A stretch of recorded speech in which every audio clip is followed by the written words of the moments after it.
I am here today for one reason.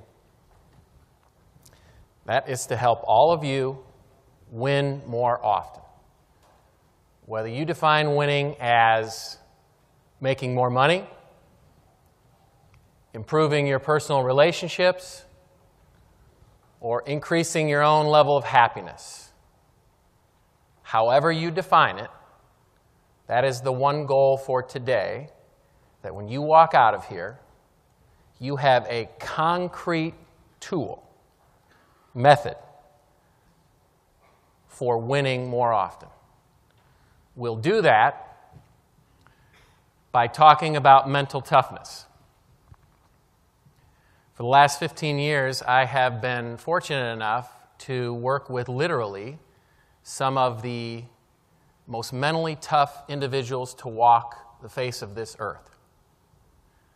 And I have learned two very important things. First, it's helped me to put together a true definition of what mental toughness is. What I've learned from working with all these individuals who have proven their mental toughness is that mental toughness is, in fact, the mind's ability to stay focused on and execute solutions, especially in the face of adversity. I'm going to say it again. Mental toughness is your mind's ability to stay focused on solutions and to execute those solutions in the face of adversity, when it's tough. Second thing I've learned is the most mentally tough in the world share one common characteristic. That characteristic is RSF, a relentless solution focus. The mind's ability to stay focused on solutions, especially when the going gets tough. I'll give you an example of what RSF looks like. One of my favorite examples, a fellow by the name of Nando Parado. 1972, October 13th, Nando gets on a plane with 44 of his rugby teammates. For 7.5 hours, they're in the air, and then they crash into the Andes Mountains. Upon impact, only 27 of the original 45 remain alive. Nando, on that mountain, refused to let his mind be overcome with the adversity. He refused to let the problems be what he focused on. Instead, he was relentless about searching for solutions, keeping his mind focused on what solutions potentially existed. After 17 days on the mountain, an avalanche hit. And so, solution for Nando at that point was, let's turn the fuselage of the airplane, what remained of it, into a makeshift shelter/hospital. After 40 or so days on the mountain, Nando realized, we're not going to make it. We're going to starve to death on this mountain. And so his solution was, let's use our perished teammates to keep us alive. Many of you probably recognize the story as I say this piece. The famous book and movie Alive, where actually, to stay alive, they ate the people who had already perished. After 62 days on the mountain, Nando realized, hey, we're not going to be saved. We will have to save ourselves. Rescue mission has been shut down.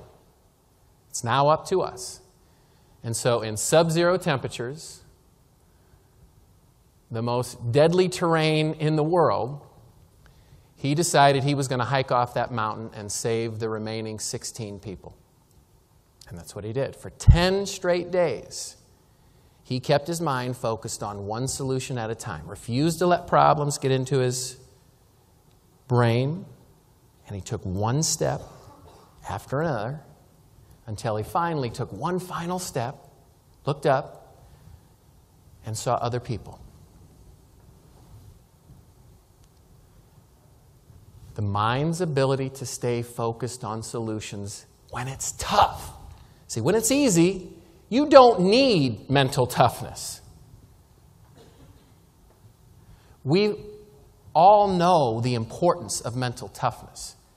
I ask the question all the time, how many of you believe mental toughness is important? I don't need to ask anymore. Everybody's hand goes up. But why in the heck is it so hard to develop? See, the thing is, we all know we need it, but it's so hard for us to have. Those of us who can learn how to get it, those of us who have are those who have the edge. So I'm going to tell you why it's so difficult. Take a look at this picture. I'm going to let you look at it for 5 seconds. Now that photograph is an illustration of why mental toughness is actually so difficult for us to achieve in our own lives. When we look at the photograph, 90% of us, the number one thing that jumps out is the pipeline running right through the middle of that beautiful landscape. Got the desert, got the mountains in the background, the snow caps, all kinds of beautiful things in there. But what our mind focuses on is the problem, that which is wrong. I'll give you another example of problem-centric thought. By the way, this is public enemy number one. This is the number one reason why all of us know we should be mentally tough, but when it gets tough, this is why it's hard for us to actually live mental toughness and use it as an asset. Use it to make our lives better. Use it to increase our success, our health, and happiness. Problem-centric thought is the mind's ability or tendency to focus on problems as opposed to focusing on solutions.